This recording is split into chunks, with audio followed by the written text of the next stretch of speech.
The other day I was watching a movie about a detective who starts killing his teammates one by one. This got me thinking about serial killers, and especially serial killers who see nothing wrong with what they are doing. This made me wonder, why do I think that the actions of serial killers are wrong? And this in turn made me wonder, are they actually really wrong? This is how the topic of moral relativity came to plague my thoughts, and I started to understand that maybe no one was truly morally wrong, and that morality may just be relative to the subject. This is the basis of moral relativity, which unveils a whole new view on morality. I also realized that it was basically our emotions which caused us to determine whether something was right or wrong, depending on how it felt. So then we have to wonder, what is it exactly that makes something feel right or wrong? If something causes us pain, we feel it is wrong. If something makes us feel good, then we feel it is right. This works most of the time. For example, if I help someone, I will feel good about it, and therefore I feel it is right to do it. However, if I steal, I feel bad about it, because I know it is hurting someone and therefore I feel it is wrong. Serial killers, however, have a whole different set of morals because they feel different about certain actions, such as killing someone. When most people see someone get killed, they feel disgust, fear, pity, guilt, and a variety of other negative emotions. When a serial killer kills someone, they may feel happiness, satisfaction, exhilaration, or a general sense of doing something good. For example, recently a video was taken of three men killing another man and posted on the internet. When I began to watch this video, I immediately felt disgusted and afraid. I felt a strong sense that something wrong was going on. However, some people actually do enjoy killing as shown in the video.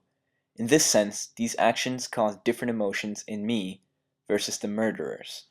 So now we have the problem that everyone feels different about different things, and therefore has different morals, and yet society still determines what is morally right and wrong. And so this raises a question. To what extent are we speaking the emotions of others by determining morals, and to what extent is this justifiable? If morals are a result of our emotions, then essentially emotions dictate what we believe is morally right and wrong. So in a sense, when we are determining morals, we are determining what people should feel. Because some people may feel different about doing different actions, some conflict is obviously going to arise. If we go back to serial killers, for example, what if they get satisfaction or feel good when they kill someone? Or what if they believe that they were helping people in their actions? Are they wrong in killing someone then? Take Charles Manson, for example. He killed rich people to give their money to those who really needed it. He killed the rich to give to the poor. Jack the Ripper, another famous serial killer, only killed prostitutes and could be argued to have been cleaning the streets of London. If Jack the Ripper was wrong in killing prostitutes, then why are we right in giving the death penalty? Were these killers really wrong in what they were doing?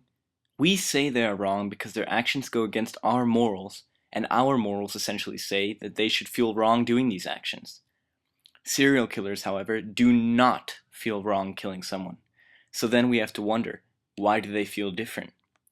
If we use our reasoning, the only logical explanation is that because they experience different emotions than we do in performing some actions, they must end up with different views on morality.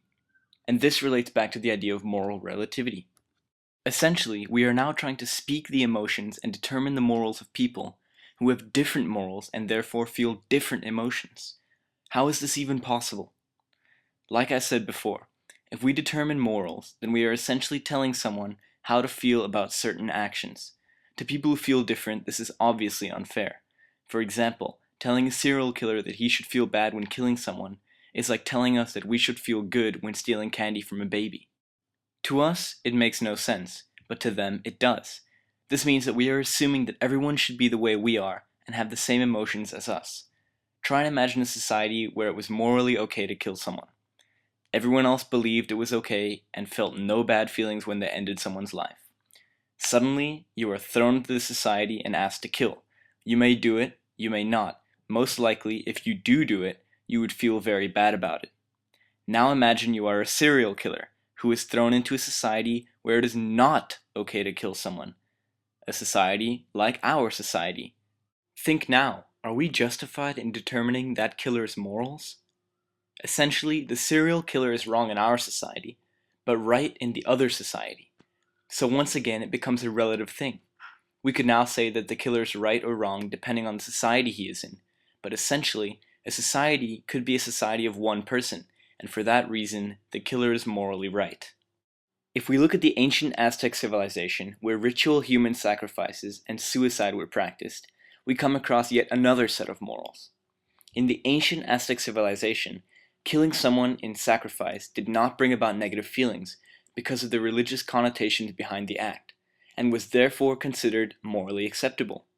So once again, we are determining morals and we have to wonder, what gives us the authority to determine someone else's morals?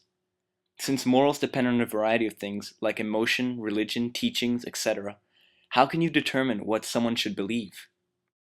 Even though I understand the concept of moral relativity and realize that people may have different morals, I also see the importance of having a general set of laws that override morals. For example, governments impose laws that clearly state what is okay or not okay to do. Even though this may interfere with our morals and may not change how we feel about an act, it makes it so that society will not fall into chaos.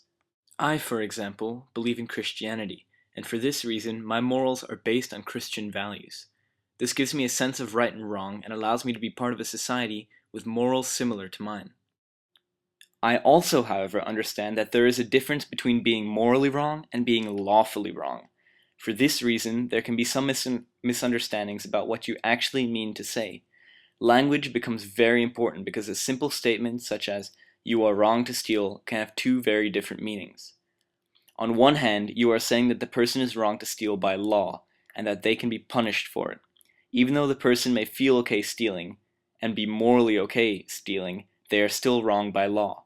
On the other hand, you could be saying you are morally wrong to steal. This statement would be incorrect as the person may feel okay stealing, and therefore believe it is okay and morally right. The ambiguity of this statement represents a common misunderstanding, which can lead to some misunderstanding of what moral relativity actually is. It may be better for someone not to kill someone else because it isn't fair for that person to die, and that's why a law is passed against killing someone. However, when speaking about morality, the killer is not wrong, only different. This is a good example of how if we reason with our morals, we may be using faulty reasoning. So then we have to wonder, to what extent do our morals affect our reasoning? Our reasoning becomes affected by our morals as we start to use them to reason whether something is right or wrong. We say a serial killer is wrong because our reasoning, affected by our morals, makes us think he is. Since we are using our morals to reason, and our morals are a product of our emotions, and everyone has different emotions, and therefore different morals, our reasoning starts to seem just as subjective as our morals. When we reason that someone is doing something wrong, we only say that because we believe it is morally wrong. In this sense, we are using faulty reasoning, as everyone's reasoning may be different. An example of faulty moral reasoning could be when studying history and making claims about who was right or wrong. When studying Stalin, for example, we say that he was wrong to massacre large portions of his population. However, as terrible as saying this may seem, he was not morally wrong. To us he seemed wrong, but in reality he was no more morally wrong than we are in helping someone. And we have no right to make the claim that he was right or wrong. Basically, because emotions affect morals, and everyone has different emotions, everyone will have different morals. Morality is completely subjective and depends entirely on what people believe. In this sense, no one is ever morally wrong unless they themselves believe they are. By understanding relative morality and how emotion affects morals and therefore reasoning, we can better understand the motives behind many people's actions. This is extremely important in the human science of psychology, for example, where psychologists spend their lives finding out what goes on in people's minds. By understanding that emotions affect morals and that morals affect reasoning, people will be able to better understand the actions of a serial killer, for example. This could also be beneficial to detectives who track serial killers, because if they understand the motives of a serial killer, they may be able to find them easier. The study of moral relativity and the understanding of it may also have some unwanted consequences. Some people may hear about this, understand it, and realize that there's actually nothing wrong with killing another person. People like Charles Manson, Stalin, and Gaddafi all realized this and used it for their own gains. This is probably the best explanation for why laws exist and why religion is so dominant in many people's lives. Without some kind of governing force telling us what is right or wrong, who knows where our emotions and morals would take us? Essentially, moral relativity explains why some people have different views on how life should be lived or ended, and we just need to realize that even though we think we have it all sorted out, we have no idea what is truly morally right or wrong.